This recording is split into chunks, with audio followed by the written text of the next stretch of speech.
কি রে দোস্ত, মন খারাপ করে বসে রয়েছিস কেন? কি হয়েছে তোর? কি রে, কথা কস না কেন? মন খারাপ কি আর সাদে? আজকে আমার বোন আমার কাছে একটা বোরকা চাইছে। বোনদের কষ্ট আর সহ্য হইতেছে না, মন চাইতেছে এলাকা ছাইরে চলিয়া যাই। আমিও আসলে বুঝি না পাড়াপড়শি তোর বোনেরে নিয়া এত মাথা ব্যথা কেন। আমিও তো সে কথাই বলি, আমার বোন আমার খায় আমার পরে।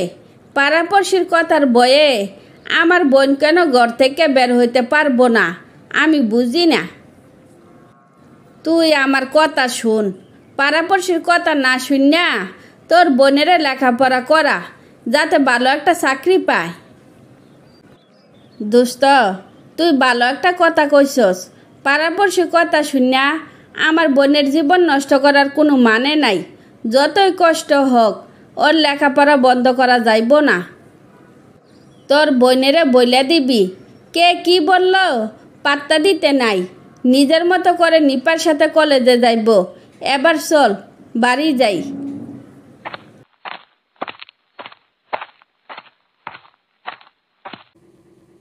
তুমি যে তোমার বোনেরে বিয়া দিতাছ না, আত্মীয় স্বজন পাড়াপড়শিরা যে কানাঘোষা করে, তা কি তুমি শোনো না?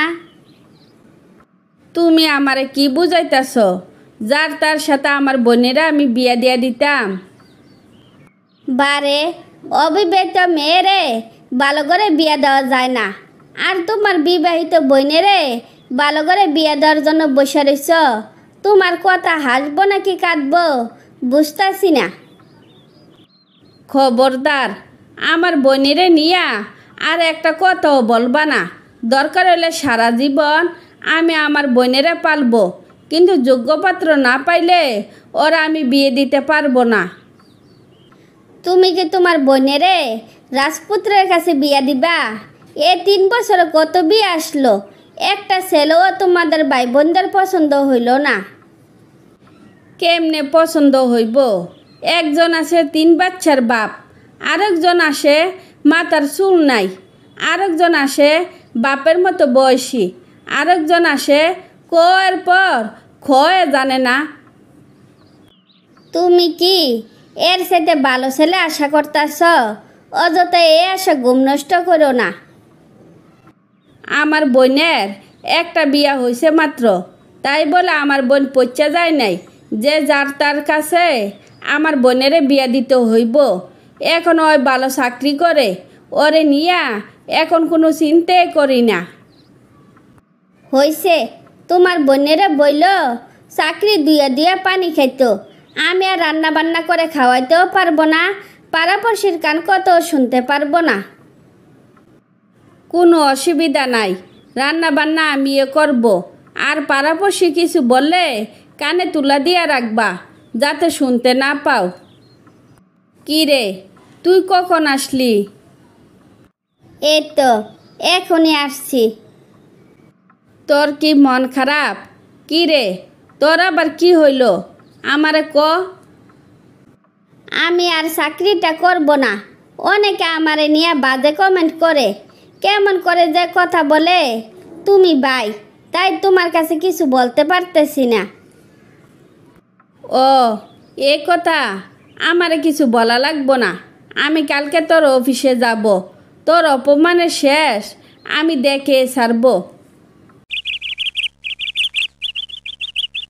ভাইজান, রূপার জন্য একটা সুখবর আছে। চেয়ারম্যান স্যারের ছেলে রূপারে পছন্দ করছে। আপনি সম্মতি দিলে 2-1 দিনের মধ্যে ওনারা আপনাদের বাড়িতে আসবে।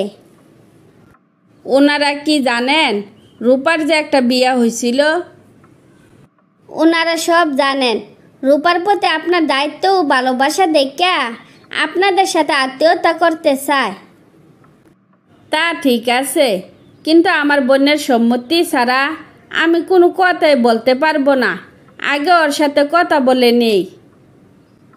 ভাইজান, অনেক দিন ধরে ওনাদেরকে চিনি। ওনাদের ব্যবহার খুব ভালো। রূপা খুব ভালো থাকবো। আপনি সম্মতি দিলে আমি রূপারে ম্যানেজ করব।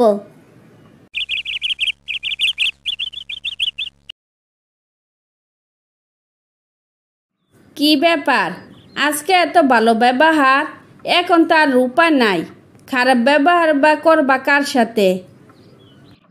এতদিন রূপারে দূর দূর করছি, ওরা আমি সহ্য করতে পারতাম না।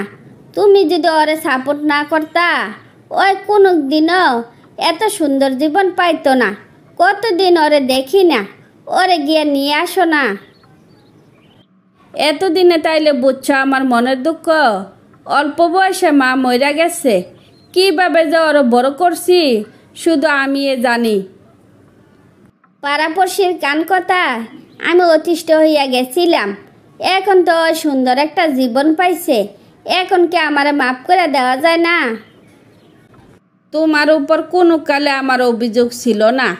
আমি যতটুকু পারছি ততটুকু দায়িত্ব পালন করছি। এবার চলো ওরে গিয়ে নিয়ে আসি। তারপর রূপার বিয়ে হয়ে গেলে সুখে শান্তিতে জীবনযাপন করতে থাকে।